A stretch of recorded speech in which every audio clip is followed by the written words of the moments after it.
Welcome to this episode of the Down the Pub podcast.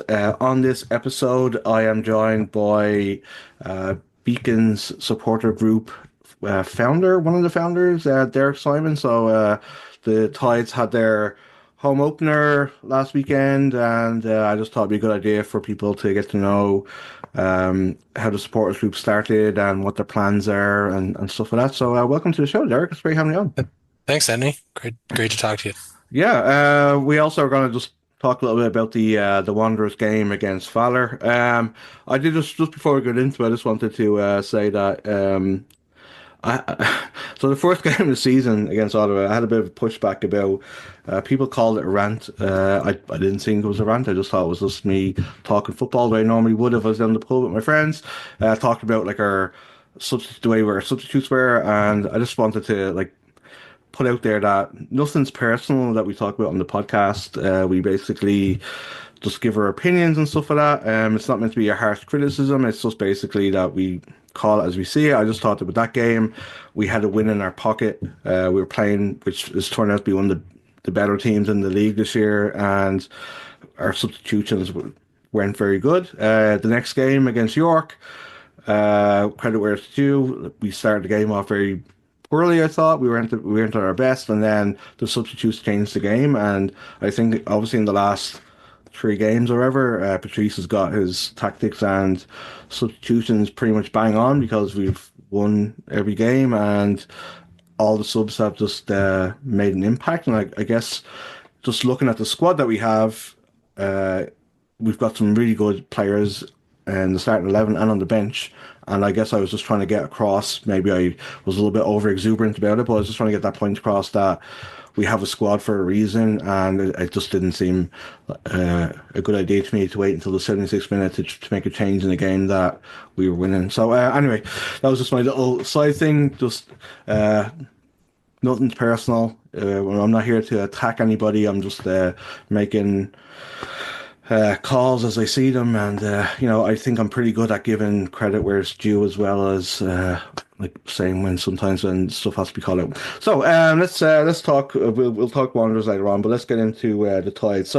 Um, I know that you've got kids that are involved in football, and you're a coach now yourself. So did you feel that was a big part of you helping to start the supporters group, the Beacons for the Tides?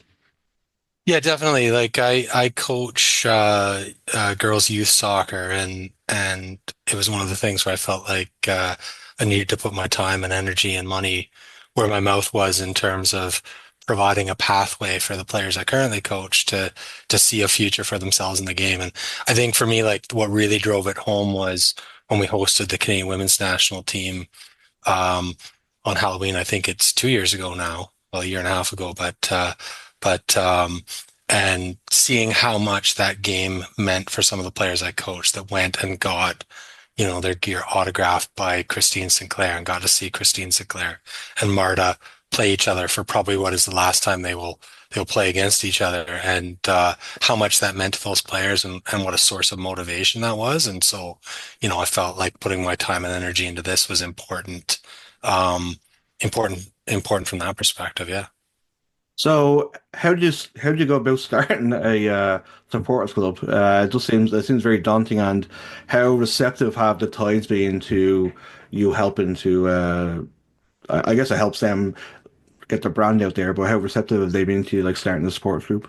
Well, I'll probably give the credit to Becca Barker actually, because I think she's the one that sort of, there was a few of us that had had conversations about it, but she was the one that kind of connected everyone that had been having these conversations about it, and has brought different people into the loop. And so we ended up with sort of about a half a dozen people that formed kind of an informal organizing committee to get the supporters group up and running.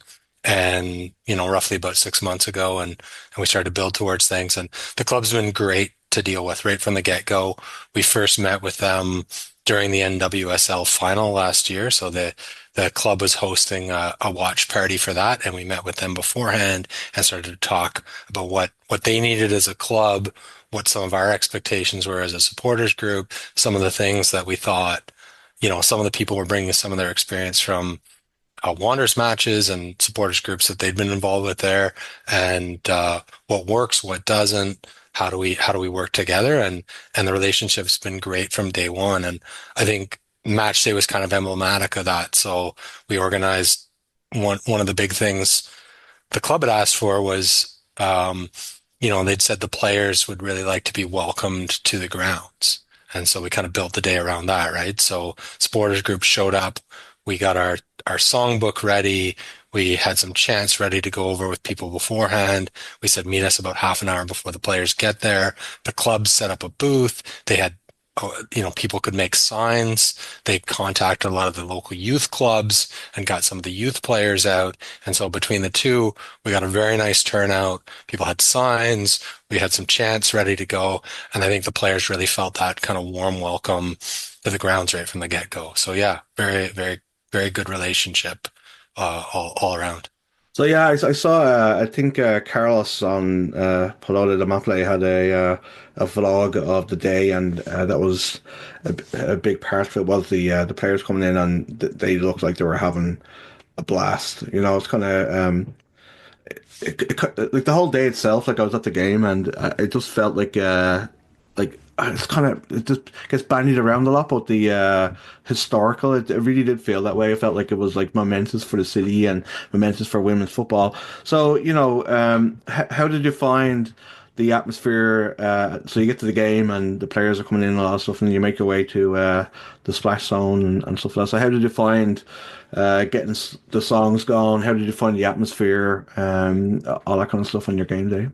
Really enjoy the atmosphere. Like the you could tell the crowd was into it. They could kind of sense the historic importance of the occasion. I think a big part of it too is there's so many local players in the roster of this team, and that's one of the things they've done that's really, really great is they've got five Nova Scotian players in the roster.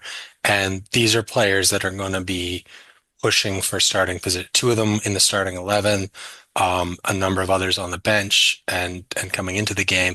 And you can tell right away that it's not, they haven't just signed local players as kind of a token gesture. Like these are players that are going to compete for starting spots. And I think that develops an instant connection with the crowd. And you could see a number of players, people that were there to see those players specifically. So I think that's a really big piece of it is it, we're not just talking about building a pathway for local players, like the pathway is already there. They can see players that played for for local clubs that played for universities locally that are now playing professionally at the Wanderers grounds. And so I think that's a huge, huge part of it. Yeah, as I said, like I was at the game and I was in the splash zone, like where you were and stuff like that, and the songs were. It took people a while to because it's a whole new thing, but that Yeah. was kind of part of the fun though. And I definitely thought that it was like I brought my wife and she never goes to football games and she really enjoyed it. The atmosphere was very relaxed. Was that something that you wanted to do? Like kind of like more the Wanderers grounds in the kitchen is its own thing and it's amazing Yeah. and it's a lot of fun. This was different though. It was obviously in the same section, but the way it's kind of been organized, is that something you were kind of cognizant that you kind of wanted to make it that little bit different than what the kitchen is? Yeah, and I think it's gonna be different. I think the club's gonna have a different target audience and a different appeal, right? And you could tell that at some of the events leading up to the home opener. So if you went to the kit launch, and I went to both the Wanderers kit launch and the Tides kit launch this year, and the Tides kit launch, like one of the things that stood out for me was how many youth players were there, like how many players that play for local teams. We got a picture where it was about 12 players that I like that personally I've been involved in coaching and that have played with my youngest child and how many so I think it's going to be a slightly different target audience in terms of maybe a bit more maybe a bit more family oriented, maybe a bit more of a relaxed vibe. And that's great. And there's lots of fantastic things we can carry over from the Wanderers in terms of their success. And people obviously want to bring some of the chants forward too. But we've also got some chants that are unique and specific to the Tides that we hope that people learn and pick up on as the season progresses.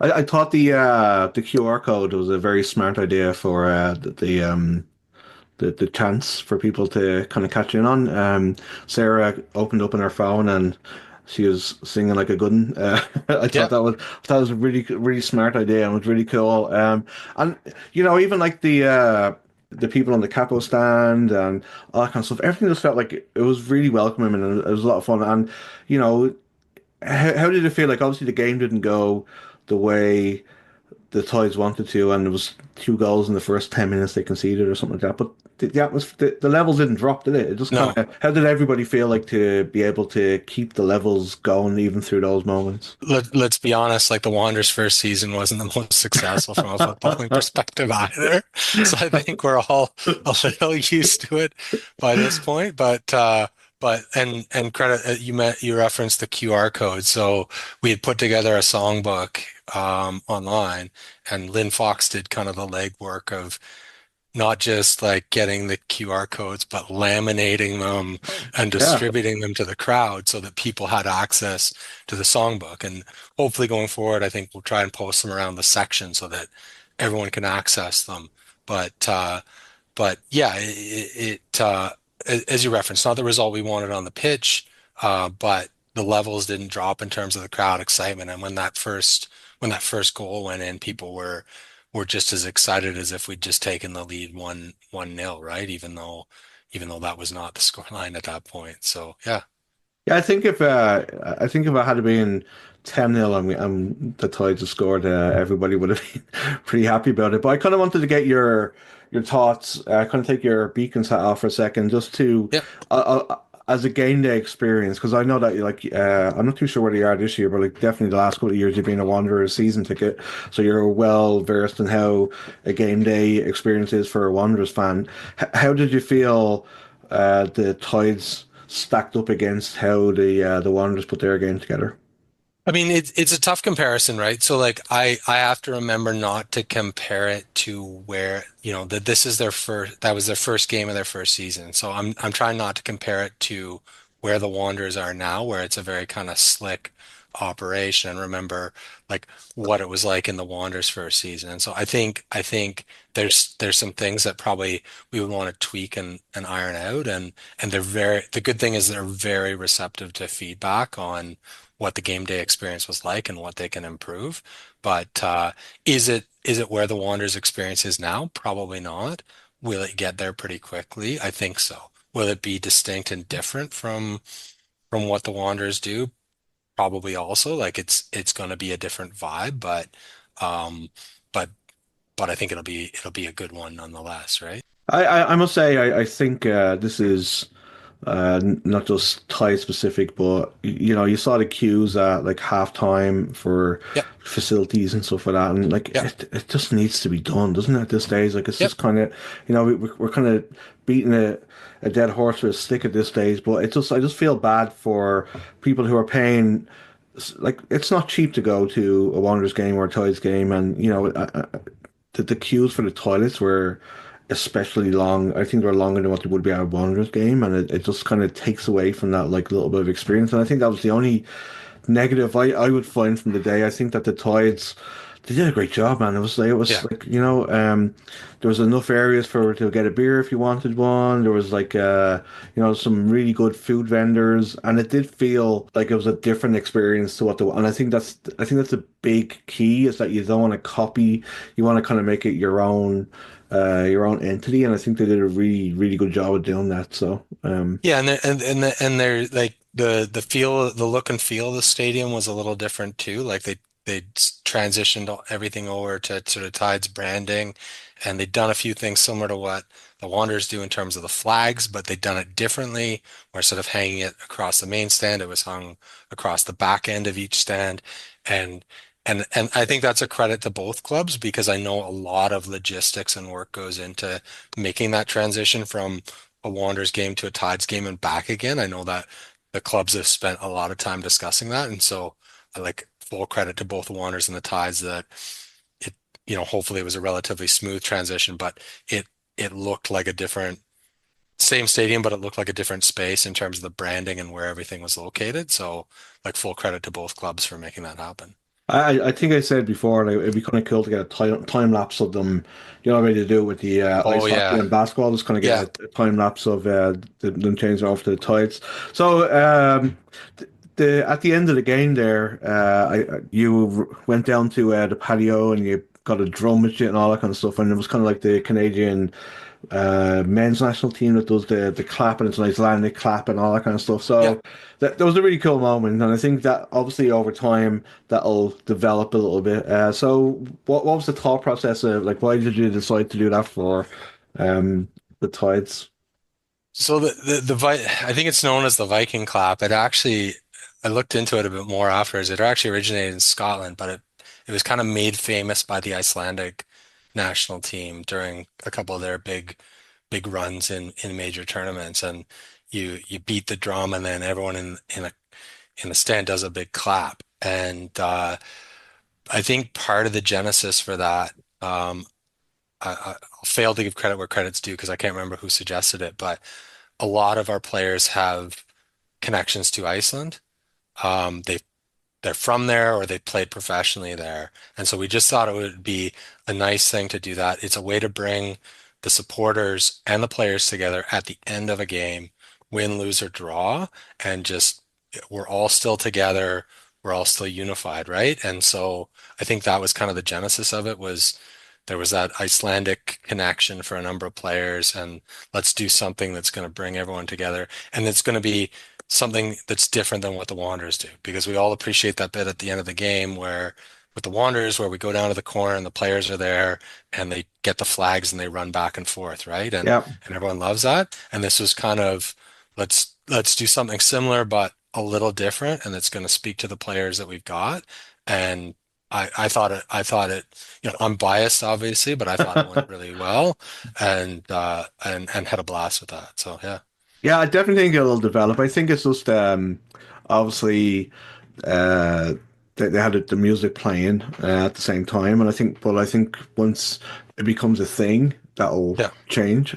So yeah, I thought it was awesome, and I just think it's nice to have something again that's just a little bit different. So Yeah, um if I'm gonna offer criticism to both clubs on anything, it's there are times where we need to stop playing the canned music. And so after the national anthem and up until kickoff, there should be no music playing. You let the supporters sing.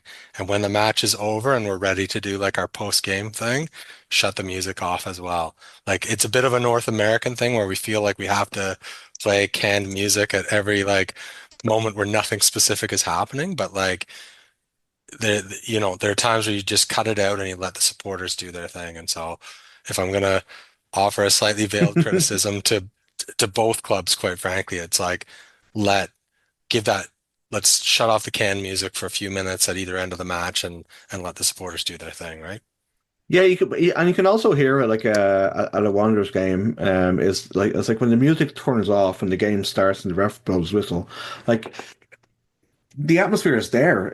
Yeah. It's already happening. It's not like suddenly the rest whistle goes and the music stops and everybody takes off and it's suddenly becoming it's No, it's already already building going. up. The Yeah. chants are happening. The chants are happening from the time the anthem ends to the time the ball gets kicked. You don't need canned music during that time. You don't. let let the supporters sing, and it's a way because like it's starting from the supporter section, but the main stand's going to hear it, and then the main stand's going to get more engaged, and so like it's just a small thing um, that we could do that to improve the match day experience for both clubs, I think. So as somebody, I'm sure after the game being on TV and people being there, and so Halifax is an amazing city for word of mouth. It's like it's so good for um, people talk when people have a good time. The Thunderbirds are a great example of it.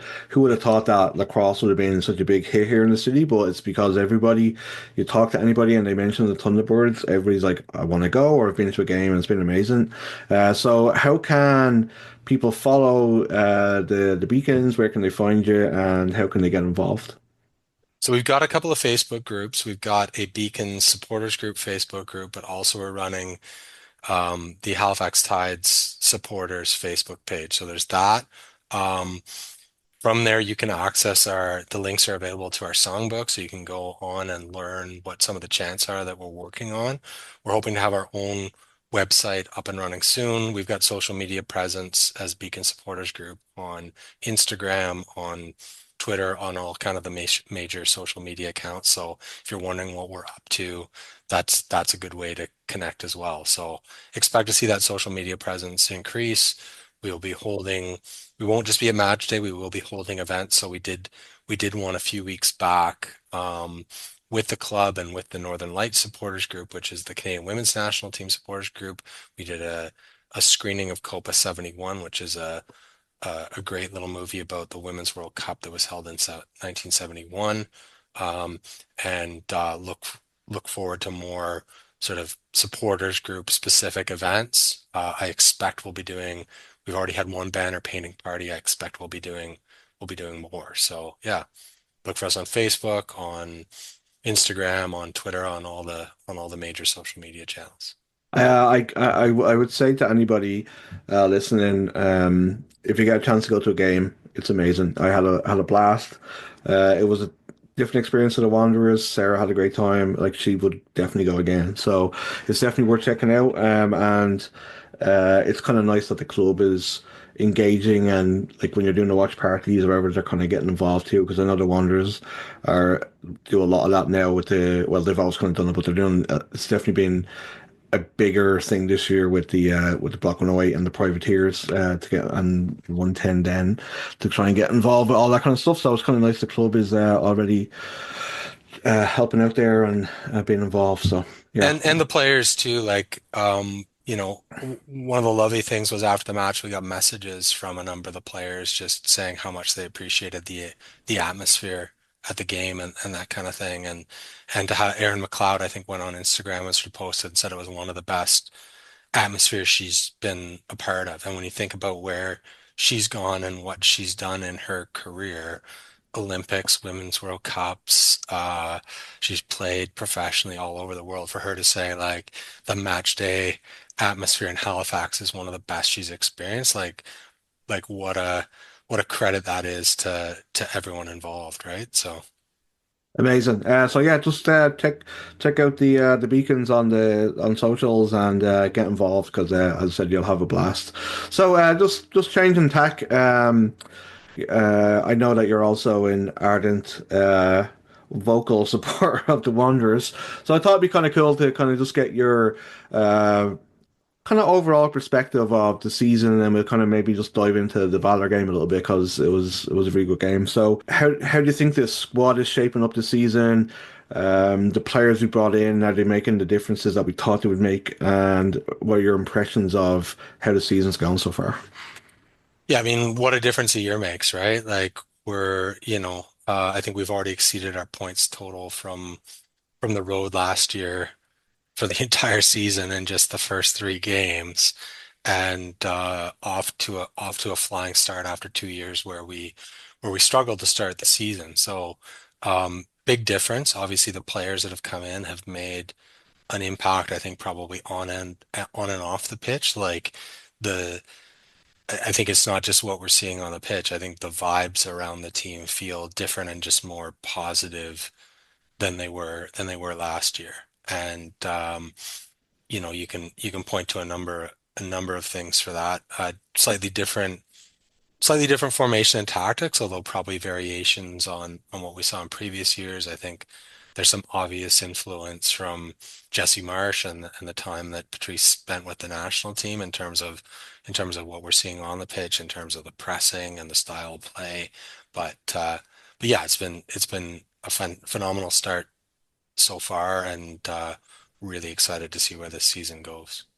Yeah, there's definitely it looks like a lot more positive. The players look like they're really enjoying the games. Like everybody seems to have a smile on their face. It just seems very united. Mm. Where last year kind of just felt a little bit kind of fractured. So and I think one of the signings of the year so far, and probably will probably be in contention for the player of the season is TMG. I think he's made such replacing Dan Nimick was going to be a hard ask, but he's brought in leadership and he's also brought in the fact he's a really good footballer. So how impressive have you been with him with his start of the season? Yeah, I think if anything, he's been underrated. Like I think this week was the first time he made Team of the Week, and frankly, I think he probably deserved at least one other Team of the Week nomination. Um, very, just a very like you watch, and he's just a very smart footballer that intervenes at just the right times and positions himself so well, which is what you need in a central defender, right? And he you can tell he's vocal too, and he's not afraid of telling other defenders where they need to be and you need that too. You need that leadership in the back line. You need particularly when you've got some young defenders back there to tell them how to position themselves. And it's great to see. I think our we've been defensively fairly solid so far and improving game by game. So Really plays into how deep the squad is this year compared to last year too. That Mekadesh hasn't even made the squad yet. He hasn't been in there. Uh, one of our best defenders from last year, Jefferson Alphonse, isn't getting into the yeah. starting 11.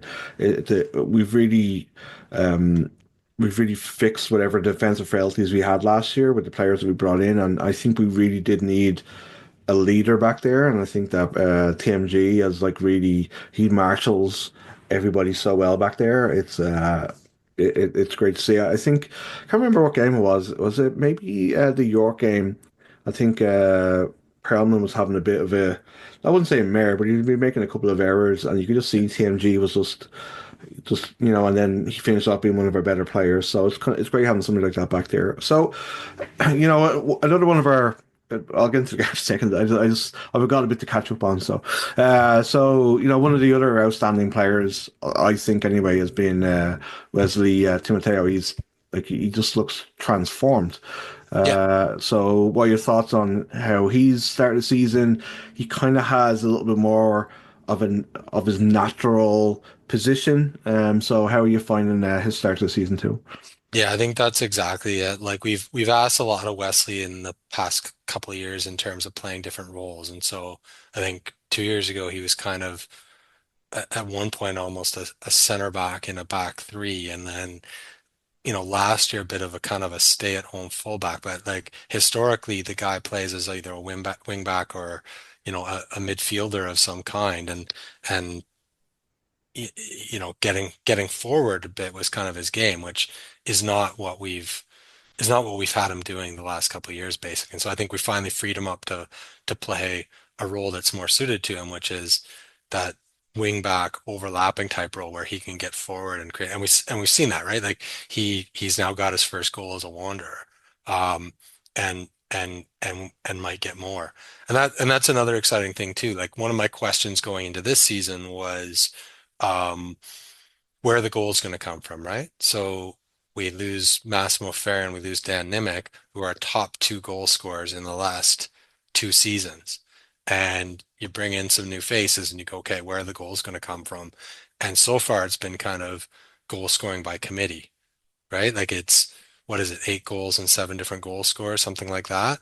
And that's great because that means we don't just have one threat that they can target and shut down. It means you can get goals from West Timoteo, you can get goals from uh, Giorgio Provo, or you can get goals from Tiago, or you can get goals from Sean Ray, or you can get like there's so many potential uh, uh, threats that I think it makes it harder for us to shut down. So that's a big positive too.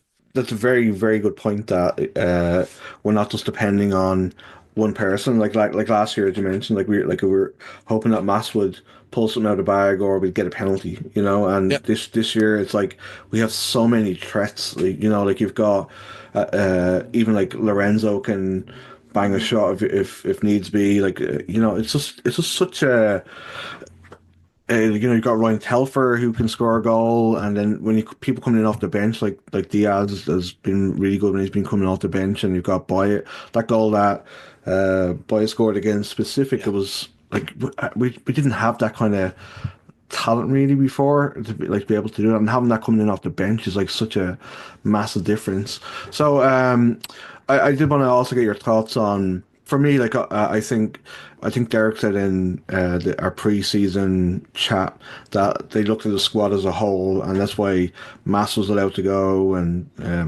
Riley and stuff like that, that we had too many, and Aidan Daniels, we had too many of the same players.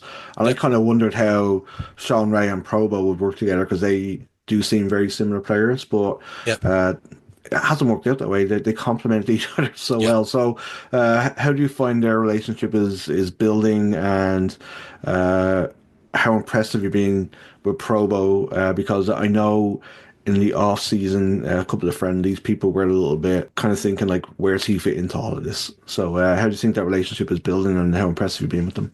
No, very much so. But I also think like credits due to the strikers we've got in front of them and the guys we've got on the right wing. So we've got like they're two very technical players that play off each other quite a bit, but it helps that you've got a big physical striker in front of them, either in the form of uh, Telfer or Thiago, and then out on the right wing you've got one of two kind of tricky, speedy French wingers that are Yeah. creating peril from that side. So I think that's where the balance comes. Like I think last year it was like it was technical right across that attacking midfield, and it just didn't work in a way. And so now we've got like a couple of technical guys, but we've also got like the speedy, tricky guys and the big physical guys, and they all kind of complement each other in that way. So as much as it's Ray and Probo playing off each other, I think a lot of credit's due to like Ryan Telfer and his hold up play and some of the cheeky little passes and back heels that he does. And then you've got Bahumbula out on the right side causing a whole lot of havoc for their defenders or Johan Bai when he gets subbed in out there causing a whole lot of trouble for defenders because they're fast, they're tricky, they're making them second guess themselves. So I think it's Rhea and Probo is a big part of that, but I think the other two pieces of the front four are essential as well. Looking into the game against Valour, like I really enjoyed it. It was actually a really good game. I thought the teams were pretty close for the most part, but Yep. then the Wanderers kind of our class kind of came to show towards the end, like how good the team is. But we tend to struggle at this stadium, Yep. just because of the sheer size. You go from the Wanderers ground, which is I think the smallest pitch, to Princess Auto, where it's like one of the bigger ones. So how do you think that we adapted to? Because obviously we're trying to press now. We've got like that kind of Jesse Marsh press going on. So how do you Yeah. think we adapted to one of our kind of our bogey grounds? Yeah, I mean, they were probably the better team for the first part of the game. I don't think anybody would, I don't think too many people would dispute that. So it took a little while to adopt, but um, the difference was, I think in previous years we might have struggled to adapt throughout the game, and eventually we did adapt. And then you bring the subs in, and you saw what a difference the subs made in that game because once once we once we made that switch up to the back to the front three. Um, that really after that we were kind of the protagonists and we were the ones putting the pressure on Valor. And I don't think that's a discredit to the guys that were on before. I think it's just you bring in three fresh guys with fresh legs against tired defenders and they're going to cause problems for them. And that goes back to what you were talking about earlier about like the depth off the bench, right? Like that we can bring in game changers off the bench now. Guys that can, like Johan Bai, that can get that third goal that ices a game, or guys like Thiago that can score off the bench as well, right? So I think that's where the subs were really probably what changed the game against Valor. You really saw a shift in momentum after that in a big way. So So with the game in the first half especially, Valour were getting an awful lot of joy down the right hand side mm, with Zach and Twardek, obviously against Wesley, who's not a natural defender. But I think halftime maybe there was a tweak or something that kind of negated that like a little bit. So do you have an idea what Patrice had done to try and fix that? Because that was where they were getting most of their joy, and then second half, Twardek really couldn't get into the game again. no, that's a good point. And honestly, I couldn't tell you what the tactical tweak was. I'm not Gary, unfortunately, who could break that down for you and be like the wing back started inverting or something like. So yeah, I didn't pick up on what the specific tweak was, but yeah, that's a good point. The big changing point of the game, like it was, they were in it for. They came out. kind of really well. Jordan Freire was playing pretty well too, Yeah. as was Tordek and Zach Fernandez. And then we had we kind of settled a little bit, and then we were kind of getting into the game, and then it kind of towards half time they were kind of getting back into it, and then second half when we made those substitutions, it really did flip the game on its head. Like having those three players, like I mean, Coimbra, Diaz, and I think it was Johan Boy who came on at the Going same by, yeah. time. It just made such a difference, and I kind of just want to get your thoughts on, as you mentioned, Ryan Telfer plays a very specific role for us now, where he's a really good hold of man, and he does make those runs in behind too. But the difference like Thiago made when he came on, because to how we played, and having someone like Vitor just being able to play off him, I just want to get your thoughts on that.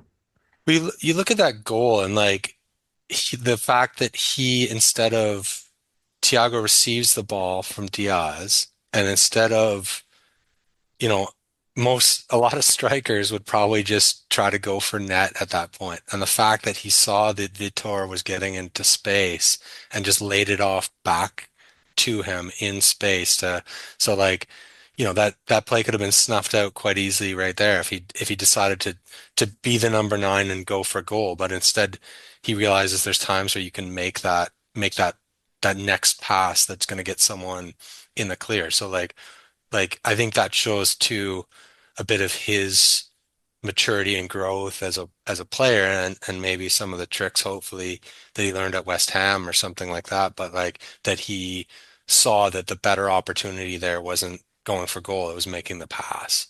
That ends up in the back of the net. So like full credit to him because he could have taken a shot there outside chance he might have scored, but instead he puts it into Vitor in space that allows Vitor to have a very good chance at goal. So I think leading up to that, we had like a lot of possession and we were putting them under an awful lot of pressure. And it was just kind of like wave after wave. And it kind of, you're right, it really did like tired minds when you've got those three players to come on. And if you look at Vitor, somebody was running with him and then tired legs, or whatever, just stopped running and allowed Vitor to run onto that yeah, flick on from Thiago. And I think you're right. I think the summer or the preseason with West Ham has probably taught him an awful lot that you don't always have to be the main man, and it's just as important to be a target man and to be able to lay a ball off like that. It's just as important as being able to swing it around and have a pop because this game last year, probably a draw. We probably might have lost ourselves in the yeah. last minute. So it just goes to show that there's a different mentality with the Wanderers. And I've been super impressed with how we've been the last all all season so far. So I just wanted to kind of just before I let you go, just kind of pop into obviously on Saturday we welcome Forge to the grounds, and I just kind of wanted to get your thoughts on the reception because it kind of popped up in the chat earlier on. The reception that what reception do you reckon that Mr. Nimick is going to get when he arrives with his new club? I think it'll be a mixed reception. Obviously, Dan was a great servant to the club, and like, he had one and a half great seasons with us, frankly. He last year we lose sight of the fact that, performances tailed off a little bit in the second half of the season, but he actually started last year really well too, and did a lot for the club while he was here. Um, I don't, I frankly don't think Forge is where he wanted to end up. The tale that I've heard is he wanted to go to USL, which is completely understandable. His fiance is American. Um, I'm sure she wants to stay in the United States, and so I think, that was a priority for him. That didn't work out. Sounds like by that time the club had moved on and recruited a replacement in the form of TMG, and so maybe coming back to the Wanderers was not an option at that point, and so he ends up landing with Forge, and Forge have always been very smart about picking up players like that when the opportunity presents itself and but nonetheless you're signing for the most hated club in the CPL, I think, and you're gonna have to take a little stick that comes along with that. So like I hope that it's let's give him a hard time. Let's give him a hard time in the way you give, you know, a beloved family member that's maybe made some bad choices a hard time. I love it. Uh, Yeah, I really you do. I really hope that it's like friendly banter because I think we can't look at like I don't think that it was his fault. I think that like the his contract was up. He had a chance the season before to go somewhere that fell through, and I think he just wanted to explore his options, which is Yeah, his right to do, and that's kind of what the league's about, right? So, I think that we should all kind of feel a little bit sorry for him that he was going to go to, I think it was Miami or to Tampa Bay, and he ends yeah. up in Hamilton. The greyest city in Canada. So yeah, I think we just feel a little bit sorry for him to be perfectly honest with you. But yeah, I really do hope. I think that people should remember like what he brought to the club. I don't think it was his intended destination to end up in Forge, and I think it just, as you said, Forge are really good at just picking up these little pieces that maybe other people just haven't thought about. So yeah, I'm looking forward to it. Another kind of later afternoon game. I actually wanted to ask you that because normally our games are around 3 o'clock, I think, on Saturdays. Yeah, I It, think this one's televised, right? So it's I like think that. the fact there's been a number of match time changes due to the fact that we've got a lot more games on television this year with TSN, which is great. Like it's growth for the league and more eyeballs on the game, which is good. But yeah, let's I don't know if we give him polite applause when he comes out and then just boo him every time he touches the ball. I think I had a social media post on Instagram or something calling him a turncoat when he signed, which was kind of done with tongue in cheek, but maybe didn't come across that way. But yeah, like I said, treat him like a beloved family member that's made some poor decisions and ended up in the wrong place and Amazing. and Yeah, Derek, I really appreciate you hanging out and talking football. As I said, Ties, people should check it out. Check out the Beacons. It's a different gaming experience and it's a lot of fun. And obviously keep watching the Wanderers because it's it obviously this season I think is going to be epic. I think it just has that vibe of like this team is going to go places. So yeah, thanks Noel for hanging out, man. I really appreciate it, and I'll probably see you on the weekend. Take thanks, care. Anthony. Great talking to you.